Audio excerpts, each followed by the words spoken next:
আজ 27 মে বুধবার পদ্মিনী একাদশী। এদিনে ভগবান শ্রীবিষ্ণুর আরাধনা করলে কোটি জন্মের পাপ নাশ হয় এবং মন শুদ্ধ হয়। করণীয়, সকালে স্নান করে ভগবান শ্রীবিষ্ণুর সামনে প্রদীপ ও তুলসী নিবেদন করুন। ওম নমঃ ভগবতে বাসুদেব মন্ত্রটি পাঠ করুন।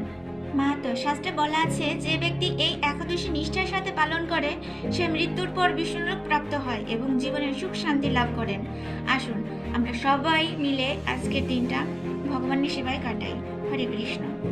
হনুমালী কুবের অভিশাপে কুষ্ঠরোগী হয়ে যায়। মুনি মার্কণ্ডেয়র উপদেশে আষাঢ় কৃষ্ণপক্ষের পদ্মিনী একাদশী ব্রত পালন করে তিনি রোগমুক্ত হন এবং বিষ্ণুলোক লাভ করেন। চলুন এই গল্পটা আমরা ভিডিওর আকারে দেখি।